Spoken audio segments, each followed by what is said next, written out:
of the word.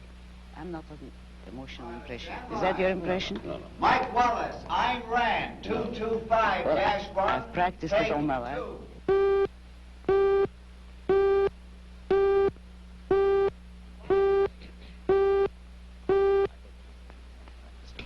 I have not. I'm curious. Coming up, better not talk.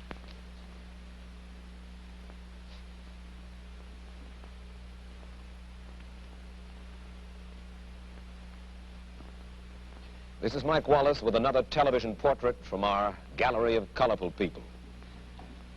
Throughout the United States, small pockets of intellectuals have become involved in a new and unusual philosophy which would seem to strike at the very roots of our society. The fountainhead of this philosophy is a novelist, Ayn Rand, whose two major works, The Fountainhead and Atlas Shrugged, have been bestsellers.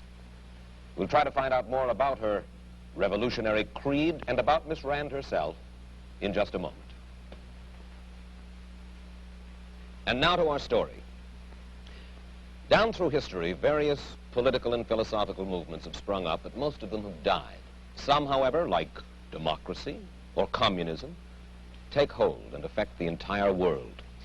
Here in the United States, perhaps the most challenging and unusual new philosophy has been forged by a novelist, Ayn Rand. Miss Rand's point of view is still comparatively unknown in America, but if it ever did take hold, it would revolutionize our lives. And Ayn, to begin with, I wonder if I can ask you to capsulize, I know this is difficult, can I ask you to capsulize your philosophy? What is Randism? First of all, I do not call it Randism, and I don't like that name. I call it objectivism. All right. Meaning a philosophy based on objective reality. Now let me explain it as briefly as I can. First, my philosophy is based on the concept that reality exists as an objective absolute, that man's mind, reason, is his means of perceiving it, and that man needs a rational morality. I am primarily the creator of a new code of morality which has so far been believed impossible, namely a morality not based on faith. On faith? Not on faith, not on arbitrary whim, not on emotion, not on arbitrary edict, mystical or social, but on reason, a morality which can be proved by means of logic, which can be demonstrated to be true and necessary. All right, all right. Now, may I define what my morality is? All right. Because this is merely an introduction. My morality is based on man's life as a standard of value. And since man's mind is his basic means of survival, I hold that if man wants to live on earth and to live as a human being, he has to hold reason as an absolute, by which I mean that he has to hold reason as his only guide to action, and that he must live by the independent judgment of his own mind, that his highest moral purpose is the achievement of his own happiness, and that he must not force other people, nor accept their right to force him, that each man must live as an end in himself and follow his own rational self-interest. May I interrupt now? You may. Because you put this philosophy to work in your novel Atlas Shrugged. That's right. You demonstrate it in human terms in your novel Atlas Shrugged. And let me start by quoting from a review of this novel Atlas Shrugged that appeared in Newsweek. It said that you are out to destroy almost every edifice in the contemporary American way of life, our Judeo-Christian religion, our modified government-regulated capitalism, our rule by the majority will.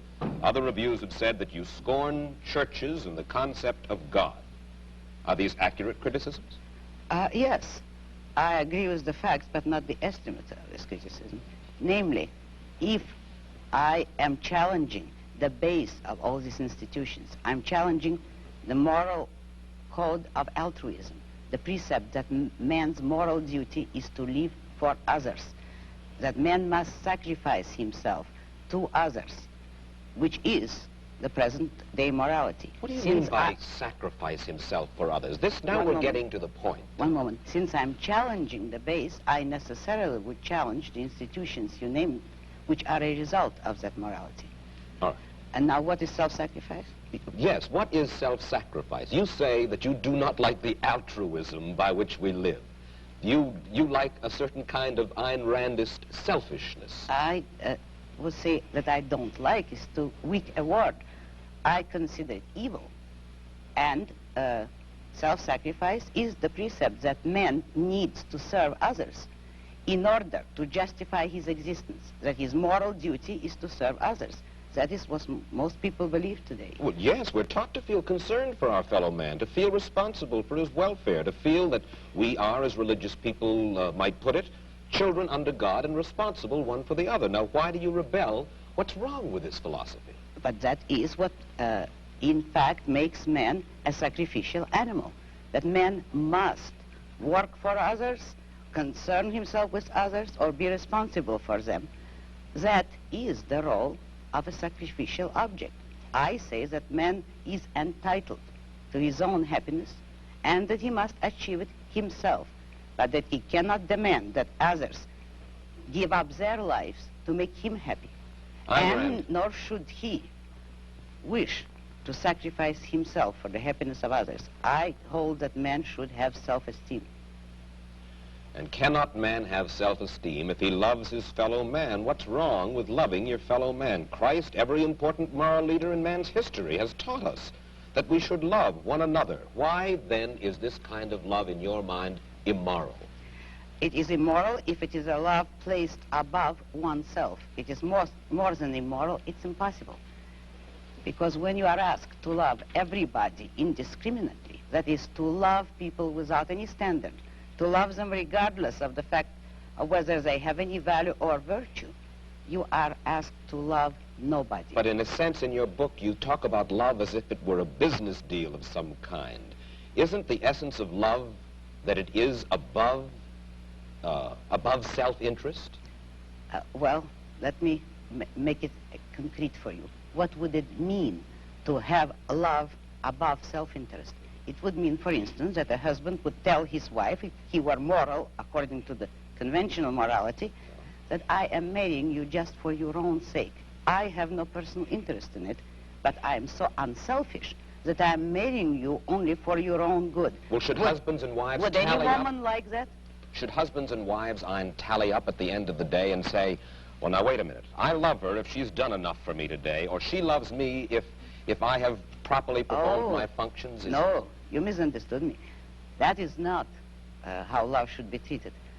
I agree with you that it should be treated like a business deal, but every business has to have its own terms and its own kind of currency. And in love, the currency is virtue. You love people not for what you do for them or what they do for you. You love them for the values, the virtues which they have achieved in their own character. You don't love causelessly. You don't love everybody indiscriminately. You love only those who deserve it. And then if a man is weak or a woman is weak, then he is beyond love? He certainly does not deserve it. He certainly is beyond. He can always correct it. Man has free will.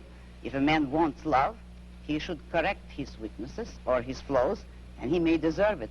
But he cannot expect the unearned, neither in love nor in money, neither in matter nor spirit. You have lived in our world, and you recognize the fallibility of human beings. There are very few of us, then, in this world, by your standards, who are worthy of love.